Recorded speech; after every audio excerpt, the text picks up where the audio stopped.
Well, Dark Sun is back in the news, and this time not for the best of reasons. That's right. We will get into it right now. I love this place!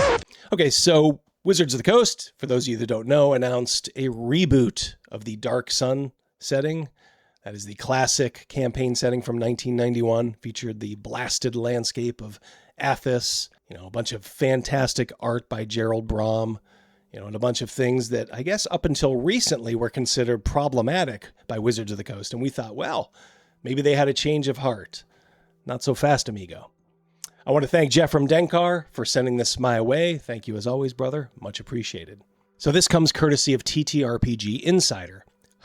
Fighting oppression in new ways. D&D's designers on adapting Dark Sun to modern times. So we're off to a bad start already. Fighting oppression. We know that the left does nothing but go around and feel oppressed 24/7. Come and see the violence inherent in the system!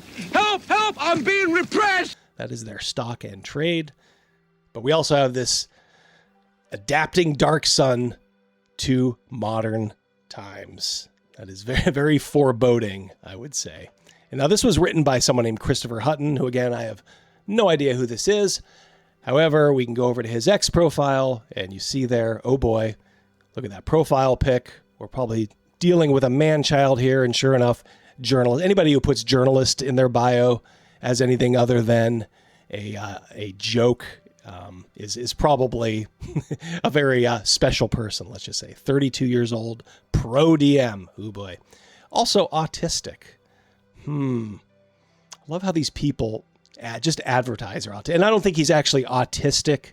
I think he's just one of these people, these new autistic people that are really just assholes. And they just want a lot of sympathy. So like if you drop a box of toothpicks in front of this guy, he's not going to start to pick them all up and count them, like a Rain Man or something. He's just a garden variety a-hole, a leftist a-hole. And you can tell that here. I know folks are moving over to Blue Sky, so posting this here. I'm News Nerd on Blue Sky Social. So he's over on Pedo Sky, and then he wraps it up with, come find me, 100% less Elon Musk. So we already know his politics here. And by virtue of the fact that he's autistic, this is probably not someone you need to take very seriously. So he says, today we're taking a look at Dark Sun, setting that D&D hopes to update and launch as a major product at the start of next year. Dark Sun's been around for a long time, since 1991. It's been requested by fans for a while. I think fans who are savvy about what Wizards of the Coast is all about these days are not requesting this stuff. I'm a huge fan of the Birthright setting. I've had a 30-plus year campaign going in that. Beautiful, beautiful campaign setting. I hope it is lost down the memory hole by these people. I do not want them defiling my beloved Birthright. The setting also has an equal amount of controversial lore that features slavery, genocide, torture, and a lot of other dark topics. Places the D&D team in a unique place to try to capture its unique aesthetics while balancing how it is thinking about the bits of lore that may not match modern sensibilities. So we already have our third phrase that we should be terrified of, modern sensibilities, that to go along with the fighting oppression and adapting Dark Sun to modern times, quote unquote. It shouldn't be adapted to anything. It should be a faithful reboot.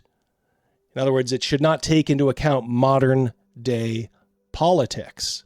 And by the way, the Dark Sun setting, one of the tenets in it is actually fairly leftist. It's ecological. And I think Troy Denning was the one who said it, that he purposely built that in. He's, I guess, an eco-warrior. And as I have said many times, I can handle that kind of stuff if you're not hitting over the head with it. It's kind of like the old Star Trek. They would put in, some fairly liberal talking points, but you didn't necessarily need to buy into them to enjoy the story. They kind of masked it pretty well, so you could just kind of enjoy the show, or in this case, the setting, without thinking too much about being lectured to. That is probably not going to be the case here, though. So he's speaking to Greg Bilsand and Mackenzie DeArmas. Mackenzie DeArmas is also autistic, as she proudly will tell you. Greg Bilsand is the executive producer. I think he has Kyle Brink's old job. And if you saw him at the Gen Con 2026 D&D keynote, he's seems a little light in the loafers. Hey everyone, welcome to the blood-soaked world of Dark Sun, one of D&D's most iconic settings. I might have chosen someone with a little bit more masculinity to deliver the Dark Sun news rather than this guy. Hutton says here, the setting is expected to get 2 full books and a modified version of the player's handbook. So basically you're getting a book you already have, so it's really just 2 books. The Return to Dark Sun was driven by the fans. D&D exec producer Greg Bilsan told TTRPG Insider, there's always been a vocal portion of the audience that's wanted to go back to it. After years of requests and campaigns, the company is finally returning to the 30-year-old dark fantasy setting. It's a notable pivot for the company, former D&D exec producer Kyle Brink said in 2023 with an interview with Bob, that Dark Sun is problematic in a lot of ways, and that's why they haven't come back to it. But I guess the lure of easy money had a very strong appeal. Bilsan insisted that the D&D team is taking the subject seriously. The content is being reviewed by sensitivity readers, Bilsan said. In fact, we invested more deeply in sensitivity readers for Dark Sun, knowing the challenges it faces. So I had already known it was going to have to go over this hurdle, and that hurdle includes people like Jen Kretschmer, the Dungeon Dudes, Sly Flourish, all of these horrible, horrible leftists who were never going to let slavery probably go through.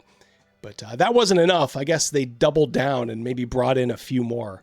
Maybe they even brought in our friend Tanya DePass to put the final nail in this coffin. He also reinforced that the grittiness of the setting will still exist, but it won't rely on narratives of mass slavery. So there you go. They're already confirming that aspect is pretty much out the window.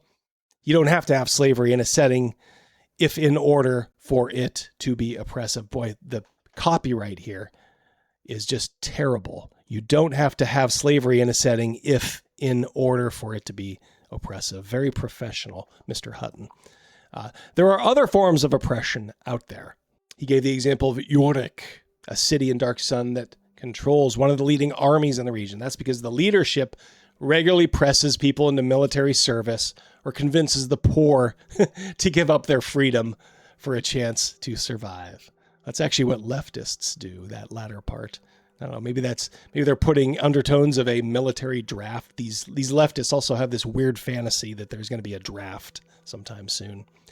He hopes that the setting will offer players a chance to deal with more mature stories and themes, such as fighting oppression and tyrants. So those of you that said this is just going to be about Trump, you are probably correct. And kudos to you. Like I said, I just want to keep sort of an open mind on this, even if it was probably basically just a 1% chance that maybe they wouldn't screw it up. But it's very clear that they are definitely screwing the pooch. And here we finish up the game. We'll also provide mechanics for making wounds more brutal, healing less viable, and other elements that will help capture the gritty aesthetic that define the setting for so many fans. All right, so there you go. Slavery gone. It's going to be all about fighting oppression. Come on now. I don't think that was the focus in Dark Sun. I think there were many other factors there. But they can't approach some of these things and still have the support of a lot of their new audience. And a lot of their new audience are these sort of very leftist folks who will not cotton to things like slavery, even if it is considered an evil. Like the creator of Dark Sun, he said, yeah, we included slavery as the big evil in it. So why can't it be in there as an evil? But you can't even mention it at all. These people are like the knights who say knee. You know, anytime you say some of these things that they deem problematic, you know, they go crazy and I can't hear it. Why not just deal with it head on? It's not like in the original Dark Sun, you know, they were like, yeah, be a slaver, you know, as your character class, you know, get 1,000 slaves under you and, just go to town and, whip them and beat them and all that stuff. No, that never happens. It's always presented as an evil, as it should be. So it's really, really weird how they won't even broach the subject in a way where it's evil. So what they're going to do is they're going to double down on the gross out factor. And you can tell this from the keynote address. Instead of actually getting to the heart of what Dark Sun was, and I'm not speaking as an expert here. I had the box set a long time ago, just kind of flipped through it a little bit. At the time, it just wasn't my jam. And then I think I gave it away. But, I could tell even then, there was a lot more going on in this setting than, just, being violent and, brutal and savage. So they're going to slip a mature sticker on this product to draw interest, because it will. They know the age of their audience. I mean, their audience is in their 20s, 30s, 40s. So the mature sticker really doesn't mean anything other than it's just an advertising point. So they are going to have like the grossest art in there, people getting disemboweled and beheaded. And they're going to be like, see, we're back, baby. When no, that's just all superficial. It really is. And you are dumbing down your setting, your classic setting that so many people love, that just affected so many people the way Birthright affected me. And I feel so bad for those folks that they think they are going to get something that's approaching, what they had.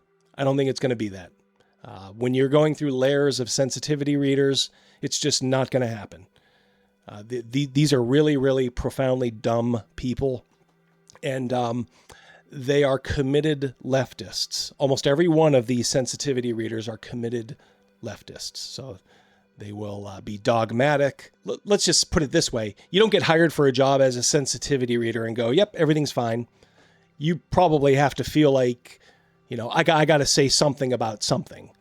So slavery is just going to probably be a no-go. Or it's going to have so many cautions put to it. It'll be like, yes, you can include it in this, but we don't recommend it for these reasons. They may just give you tacit approval, like go ahead and do it if you want to. If you want to be one of them alt-right people, which is just insane.